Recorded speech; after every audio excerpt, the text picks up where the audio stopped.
No, non si tratta di un déjà vu e non state avendo le allucinazioni. Ci troviamo ancora una volta accanto alla Hyundai Bayon perché nella nostra ultima prova su strada, che se non ve la siete ancora gustata, se ve la siete persa, la potete recuperare qui in alto nelle schede cliccando sull'apposito pulsante. Beh, vi avevamo promesso un focus dettagliato su quelli che sono i consumi effettivi in tutte le condizioni di guida, quindi è arrivato il momento appunto di focalizzarci e di capire l'efficienza e i consumi reali importantissimi in un momento storico come questo, dove bisogna un po' stringere la cinghia sui consumi domestici, ma anche sui consumi automobilistici e non solo, che si tratti di un'auto a benzina, diesel, ibrida come questa. Quindi è importante tenere sempre sott'occhio i consumi di tutte le vetture, anche sulle elettriche, perché no? Ma focalizziamoci su questa Hyundai Bayon, protagonista appunto della nostra ultima prova su strada. Noi abbiamo avuto in prova la mild hybrid, cioè sotto il cofano monta un 1000 3 cilindri turbo benzina abbinato ad un sistema di ibrido leggero a 48 volt, un sistema, quello del mild hybrid, che aiuta a livello di consumi, di emissioni, e anche da alcuni punti di vista a livello fiscale e di circolazione. Infatti ora non si può più, per esempio in una città come Milano, entrare in area C, a meno che non si paghi il ticket, ma fino a fine settembre si poteva ancora fare. Ora però le emissioni di questa vettura, 119 grammi di CO2 per chilometro, non glielo permettono, infatti siamo sopra la soglia dei 100 grammi di CO2 per chilometro ammessi per esempio dal comune di Milano.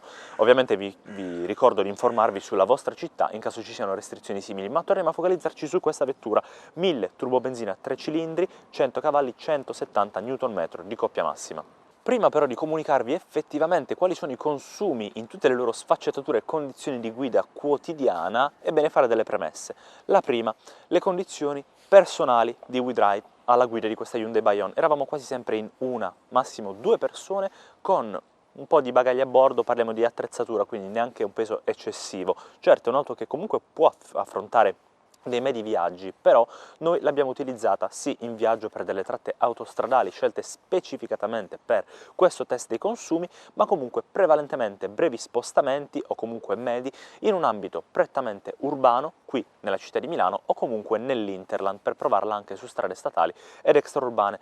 La seconda premessa da fare è quella climatica. Infatti attualmente stiamo registrando questo video a metà novembre e in questa settimana i nostri circa 1000 km di test con questa Hyundai Bayon ci hanno portato ad utilizzarla in una temperatura esterna media di circa 10 gradi, la mattina ce n'erano 8, all'ora di pranzo ce n'erano 12, quindi siamo circa sugli 11, 10-11 gradi di media durante tutta la fase di test.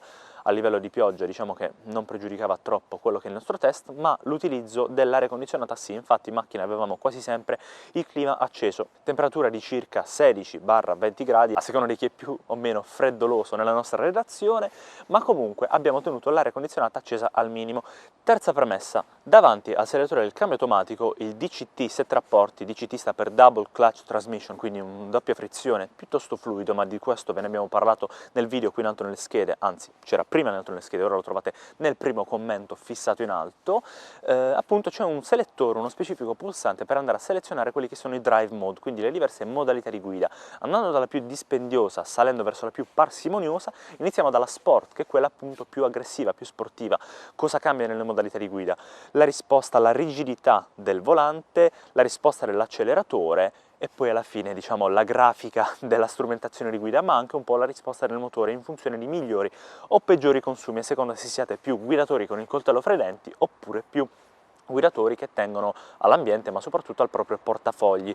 La modalità di guida intermedia è invece la normal, il nome è abbastanza eloquente, quindi quella più equilibrata, e infine la Eco, che è la modalità che abbiamo utilizzato più spesso. Non temete però, perché per le nostre sensazioni di guida qui su WeDrive, nel test l'abbiamo messa molto spesso in sport per capire effettivamente a livello dinamico come si comportasse questa Hyundai Bayon, ma appunto principalmente in ambito cittadino e durante il test dei consumi, per forza di cose abbiamo voluto provarla in eco, non solo però per testarne i consumi, ma anche e soprattutto perché, come vedete all'inizio del video, bisogna tenerci all'ambiente ma anche al proprio portafogli, soprattutto in un momento storico come questo, e quindi sì, provarla in sport, ma comunque durante il test di vita quotidiana, se andavamo a fare la spesa, se andavamo a svolgere delle commissioni, comunque nei trasferimenti tra una ripresa e l'altra, la tenevamo in eco per risparmiare il più possibile.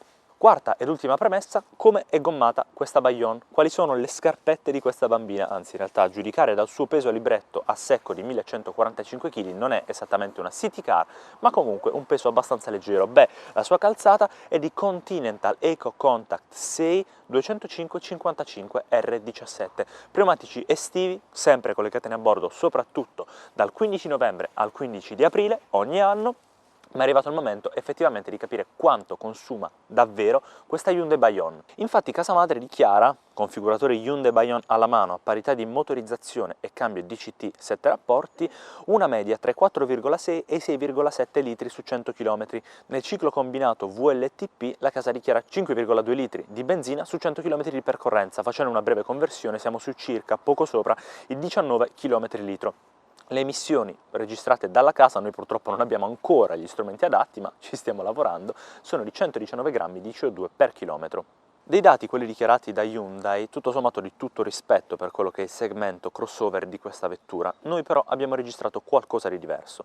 Infatti i nostri test si sono svolti nell'ambito urbano, soprattutto, anzi totalmente nella città di Milano, una città molto trafficata, e abbiamo registrato quindi mai sopra i 13 km litro, infatti era sempre un accelera, frena. Per fortuna non c'era la frizione, in quanto questo è a cambio automatico, non ci siamo stancati troppo le caviglie e i piedi, però comunque tutto ciò si è fatto sentire dal punto di vista dei consumi registrati, consumi che però sono migliorati in extraurbano. Infatti il cambio automatico metteva il più possibile in settima marcia e quindi abbiamo registrato a velocità codice i seguenti consumi.